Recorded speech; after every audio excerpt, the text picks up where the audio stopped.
Well, good morning, Year 10. Here we are again. It's Mr. Hughes and hopefully yourself. Today we're looking at customer service. So this will be our weekly lesson and there'll be a brief homework task attached with it. So, good customer service, benefits of them. Start thinking about it. What are the benefits of a business that provides good customer service? Imagine a coffee shop. You go down there, you've got the aroma of the coffee when you go into the coffee shop. The business owner, they know your name, they know your order, they know where you sit, they tell you to take a seat, we'll fetch it over to you. When they come over to you, they have a little conversation about what you've been up to, they know your interests, they know about your family. Midway through your coffee, they come over, they ask you, is everything alright? Would you like anything else? They may even give you certain loyalty cards, they may give you some information about other coffees that they've got, where they've sourced the coffee from. And they generally provide that great experience when you're in there. What are the benefits of that? Have a little think. If you want to pause the video, then do so. See if you can come up with 5. Okay, 5 benefits of that. Press the pause button. List them in your head. You don't have to write them down. Okay, a little bit of time. All right. So when we look at the importance, there is a list on the left hand side of all the important issues that surround good customer service. So we're looking at repeat buying, that's a key word for us, okay? And creating that brand. Okay, for me, it's about repeat business. So when we look at this here, they return again and again, and that is the cash till, that's the register going up, that's your profits, that's your sales, that's your revenue, that's your turnover. And you then create a brand, okay? Now they tell their other friends, that creates a perception, an image. It's about the quality. You want to go there, it's really good. And then you get the reputation, which is also part of brand. And also, you can get feedback because they'll want to tell you what you do well, what you don't do well, and you can keep improving all the while.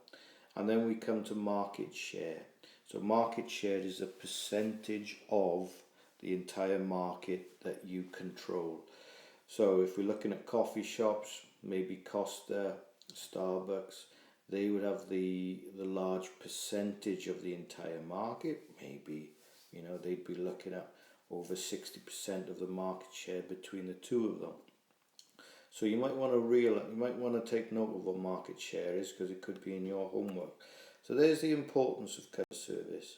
Let's now look at ways in which you can achieve it. So the first one would be after sales service. I recently caved into my kids. I bought them a Nintendo Switch and I bought them some Joy-Cons, and one of the Joy-Cons stopped working after a month because of an update.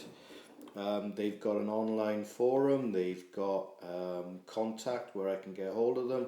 Somebody replied within a day. I downloaded the new firmware up and then updated my Joy-Cons, and there we go, we're happy again. So in terms of after sales service, it's dealing with problems, giving advice, maintenance, repair service. If you want to return the item, those are all elements of good after sales service. A lot of businesses let themselves down. They get their sales and then they forget about you. And that isn't good customer service. So we know that good customer service is about these 3 things. Well, we don't know, but we've talked about them. That word quality, that was one of our previous homeworks. So remember thinking about quality assurance and quality control, and how quality has an impact on customer service. Customers have needs and wants. If you meet those needs, then you're going to get repeat sales. We've talked about the profits, and what we haven't talked about is how employees get job satisfaction. They become motivated, and motivated staff turn up to work. They provide high quality, they work more efficiently. Those 3 aspects then create better customer service. There is a link between motivation, quality and customer service. Just realize that thread, okay, that link, because that's where good businesses excel and maintain their presence in the market. We're now going to look at product knowledge and customer engagement. So there's three elements, okay? And what our objective is today is to understand and explain after sales, customer engagement and product knowledge. And if we can do that, it'll be a success. So customer engagement is about two-way communication when you're making the exchange of the product or the service. So for instance, if I'm going on holidays to Centre Parks, once I've purchased the booking, then I might get an email saying, they're looking forward to us arrive. Would you like to do certain activities?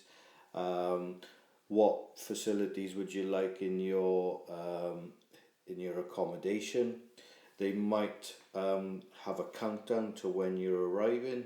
They might give you information about your booking, what will be there in the accommodation when you arrive, what will you need to bring. So it's all about creating this engagement where customers can keep involved in their booking. It's also about how customers can engage via social media in terms of, you can tweet, you can put out posts, you can send pictures, you can update, and you can create that engagement with a customer so they are integrated with the product and the service that they have purchased.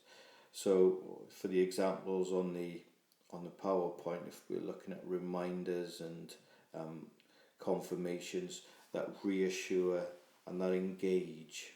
So these are really key elements. If you can create that communication with a customer, then you're fueling that customer service, that repeat buying. I like the way they go about it. I like the way I'm kept involved in the process.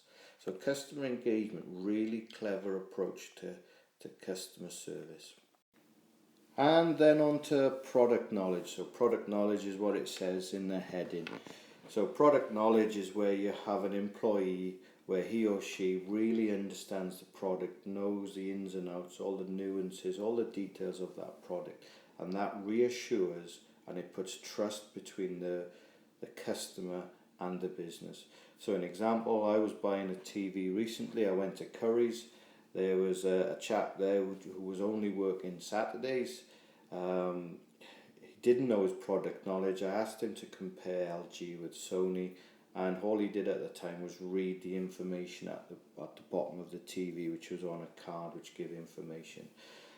I didn't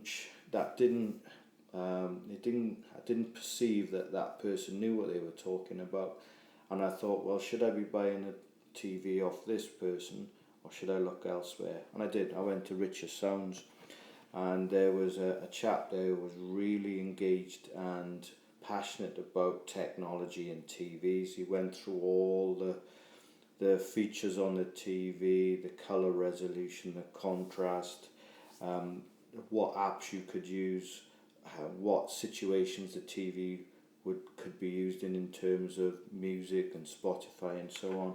And then he got two TVs out and we compared the screen on the two. He highlighted certain points of the LG, certain points of the Samsung, certain points of the Sony. And at that point I thought, yeah, I'm happy in what he's told, and what he's told me is useful and true. This guy knows what he's talking about. If he says I need to go with this one, then I'm going to go with that one, and I was happy with my purchase, rather than somebody who's just there going through the motions and doesn't really need to know the product.